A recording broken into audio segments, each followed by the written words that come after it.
दोस्तों, मेरा भाई ने मुझे बेडरूम में मेरी खूबसूरती की तारीफ करने लगा। उसने बिना कुछ कहे मुझे बाहों में लिया और बेड पर लेटा दिया। मैं उस दिन हम दोनों के बीच पहली बार संबंध बनाई। इसके बाद हमारे बीच कई बार संबंध बन चुके हैं। भले ही ये रिश्ता गलत हो, लेकिन मुझे मेरे किए पर कोई पछतावा नहीं है। हम लोग दोनों जो कर रहे थे उसमें बहुत मजा आ रहा था। मायने ये रखता है कि आप इस आकर्षण की ओर प्रतिक्रिया क्या देते हैं। इस चीज को लेकर बिना वजह के विचार और भावनाएं मन में लाकर खुद को परेशान नहीं करना चाहिए। मैं क्या करती? उनसे मेरा दुख देखा नहीं गया तो उन्होंने मेरी मांग में सिंदूर भर दिया। सारंगी का यह संवाद सुनकर हतप्रभ सौम्या उसका मुंह ताकती रह गई। महीने भर पहले विधवा हुई सारंगी उसकी सहपाठिन थी। सारंगी के पति की असामयिक मृत्यु एक रेल दुर्घटना में हुई थी। सौम्या तो बड़ी मुश्किल से सारंगी का सामना करने का साहस जुटाती दुखी मन से उसके प्रति संवेदना और सहानुभूति व्यक्त करने आई थी। उलझन में थी कि कैसे उसका सामना करेगी और सांत्वना देगी। सारंगी की उम्र है ही कितनी और ऊपर से 3 अवयस्क बच्चों का दायित्व, लेकिन सारंगी को देखकर वह भौचक्की रह गई थी। सारंगी की मांग में चटक सिंदूर था, हथेलियों से कलाइयों तक रची मेहंदी, कलाइयों में ढेर सारी लाल चूड़ियां और गले में चमकता मंगलसूत्र। उसे अपनी आंखों पर विश्वास नहीं हुआ।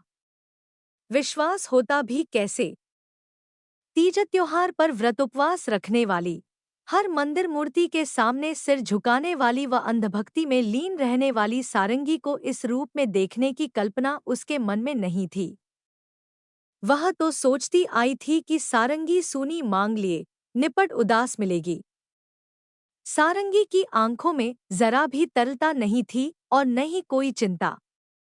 वह सदा सुहागन की तरह थी और उसके चेहरे पर दिग्विजयी खुशी फूट सी रही थी। सब कुछ अप्रत्याशित। एक ही बस्ती की होने से सारंगी और सौम्या साथ साथ पढ़ने जाती थी। दोनों का मन कुछ ऐसा मिला कि आपस में सहेलियों सा जुड़ाव हो गया था।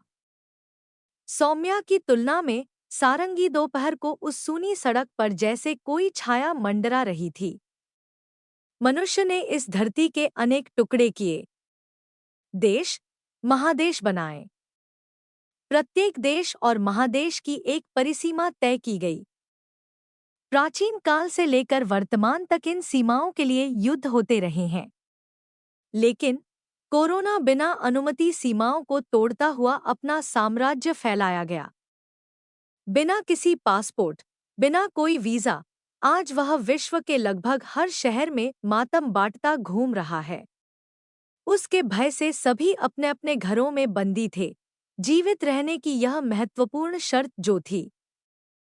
भारत के अन्य शहरों की तरह पंजाब के फिरोजपुर शहर में भी लॉकडाउन था। लीना विवाहिता थी, एक बच्चे की मां।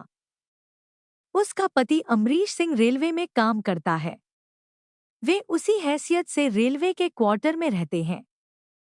पहले सुबह 9 बजे चला जाता था, उसके बाद दोपहर में खाना खाने घर आता, फिर घंटे भर बाद जाकर शाम 6 बजे